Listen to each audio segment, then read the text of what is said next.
আমাক শিৱসাগৰ জিলাত এখন কেবিনেট বৈঠক লাগে অসমৰ মুখ্যমন্ত্ৰী ডাঙৰীয়া আপুনি অতি সোনকালে শিৱসাগৰত এখন কেবিনেট বৈঠক দিয়ক আৰু সেই কেবিনেট বৈঠকৰ সময়তে শিৱসাগৰৰ বিকাশৰ দিন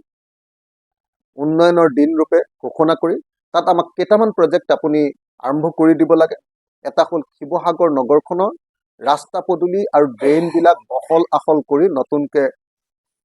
আধুনিক শিৱসাগৰৰ আধাৰশিলাটো স্থাপন কৰি দিব লাগে দ্বিতীয়তে শিৱসাগৰৰ আমাৰ তলাতল ঘৰ প্ৰকল্পটো আপুনি কৈ থৈ গৈছিলে ঘোষণা কৰি দিব লাগে আমাৰ দিশৰ ওপৰত দুখন দলং লাগে সেই দুখন দলঙৰ ব্যৱস্থা কৰি দিব লাগে আমাৰ ৰেল গেট দুখন তিনিখনমান লাগে সেই তিনিখন ৰেল গেটৰ ব্যৱস্থা আপুনি কৰি দিব লাগে আমাৰ জয়সাগৰ পুখুৰীৰ কাৰণে এটা প্ৰজেক্ট লাগে সেই প্ৰজেক্টটো আপুনি আধাৰশিলা স্থাপন কৰি দিব লাগে শিৱসাগৰত এডুকেশ্যন হাব এটা লাগে ইঞ্জিনিয়াৰিং কলেজ এখন ল কলেজ আৰু এখন নাৰ্ছিং কলেজ আপুনি মোক স্পষ্ট ভাষাৰে এইটো প্ৰতিশ্ৰুতি দিছিলে যে এইটো দিয়া হ'ব কৰি দিব পাৰিম বুলি কৈছিলে গতিকে আশা কৰিম যে আপুনি আমাৰ শিৱসাগৰ কোঅপাৰেটিভ যিখন ইউনিভাৰ্চিটি আছিলে সেই ইউনিভাৰ্চিটিখন যিহেতু আপুনি বন্ধ কৰি দিলে সেই মাটিত আমাক এটা ডাঙৰ এডুকেশ্যন হাব দিয়াৰ ব্যৱস্থা কৰিব লাগে আৰু ব্ৰহ্মপুত্ৰৰ পৰা ৰক্ষা কৰিবৰ কাৰণে আমাক ৱৰ্ল্ড বেংকৰ প্ৰজেক্টটো কেইবা শ কোটি টকাৰ আমি প্ৰজেক্ট দি থৈছোঁ সেই প্ৰজেক্টটো চেংচন কৰি দিব লাগে আধাৰশিলা স্থাপন কৰিব লাগে আৰু আমাৰ দৰিকা নদীৰ সমস্যাটো সমাধান কৰিবৰ কাৰণে আমি IITৰ পৰা যিটো গৱেষণা কৰাইছিলোঁ সেই গৱেষণাৰ ফল কাইলৈ পৰহিলৈ আহিব তাৰ ভিত্তিত দৰিকা নদীখনৰ বানপানীৰ পৰা শিৱসাগৰবাসীক বচাবৰ কাৰণে এটা প্ৰজেক্ট লৈ দিব লাগে মানে হিমন্ত বিশ্ব শৰ্মা চৰকাৰে অকল গৰু বিক্ৰীয়ে বন্ধ কৰা নাই গৰু গো মাংসই কেৱল বন্ধ কৰা নাই লগতে আমাৰ শিৱসাগৰত যে লোকেল গাহৰি বিক্ৰীও বন্ধ কৰিছে এইটো এটা অত্যন্ত দুৰ্ভাগ্যজনক কথা এওঁলোকক আচলতে সিন্ডিকেট লাগে লোকেল গাহৰি বিক্ৰী কৰিলে কমিশ্যন নাপায় কাৰণে কিবা অজুহাত উলিয়াই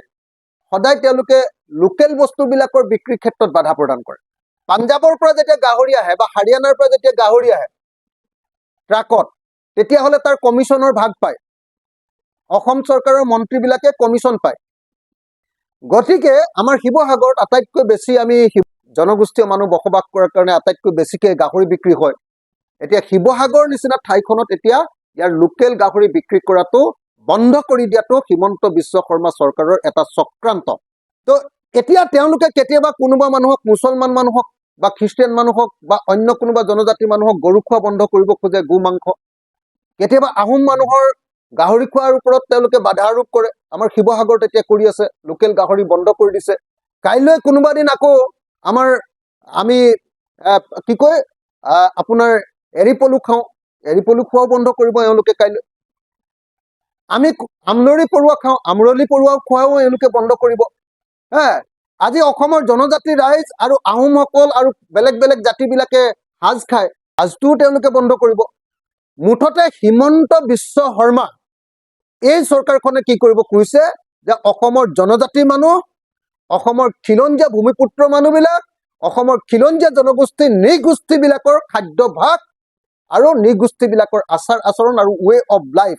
সংস্কৃতিৰ ওপৰত তেওঁলোকে আক্ৰমণ কৰিছে গৰু মাংস বন্ধ কৰিছে কিন্তু গৰু বিক্ৰী মনে মনে বন্ধ কৰা নাই খেতিয়কবিলাকৰ আমাৰ গোটেই শিৱসাগৰ জিলাত খেতিয়কবিলাকৰ হাহাকাৰ অৱস্থা এতিয়া ৰাজমাই বজাৰত গৰু বিক্ৰী নহয় কোনেও গৰুক নিকিনে অথচ সকলোৱে জানো যে আমাৰ মিচিং মানুহ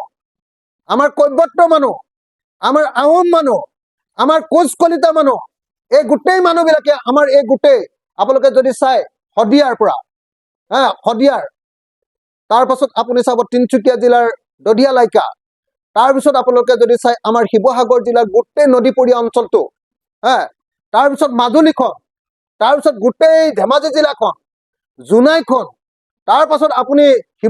লখিমপুৰ জিলাখন এই অঞ্চলৰ খিলঞ্জীয়া মানুহবিলাকে গো পালন কৰাটোৱে হ'ল আটাইতকৈ ডাঙৰ খেতিৰ পিছত আটাইতকৈ ডাঙৰ ব্যৱসায় সেই পশুপালনৰ ওপৰত হিমন্ত বিশ্ব শৰ্মা চৰকাৰে আক্ৰমণ নমাইছে মুছলমানক আক্ৰমণ কৰিবলৈ গৈ গোটেই অসমৰ খিলঞ্জীয়া আৰু জনজাতি মানুহবিলাকৰ পেটত গুৰ মাৰিছে আমাৰ পশুপালন গোটেই বৃত্তিটোৰ ওপৰত গুৰ মাৰি আমাৰ জীৱন জীৱিকা নষ্ট কৰি পেলাইছে হিমন্ত বিশ্ব শৰ্মা শিৱসাগৰ জিলাত লোকেল গাহৰি বিক্ৰী কৰাৰ যিটো নিষেধাজ্ঞা আৰোপ কৰিছে এইটো উঠাই ল'বলৈ দাবী জনাইছো শিৱসাগৰৰ মাজেদি আপোনাৰ হালুৱাটিঙৰ মাজেদি আমাৰ নাগালেণ্ডলৈ যি অবৈধভাৱে 2 নম্বৰী কৰি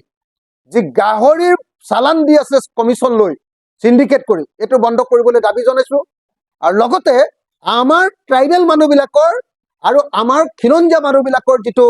জীৱন আৰু জীৱিকা পশুপালন গৰু পালন এইটোৰ ওপৰত আক্ৰমণ নকৰিবৰ কাৰণে আৰু গৰু বিক্ৰী মুকলি কৰি দিবৰ কাৰণে আমি বিজেপি চৰকাৰৰ ওচৰত হিমন্ত বিশ্ব শৰ্মাৰ ওচৰত দাবী উত্থাপন কৰিছো।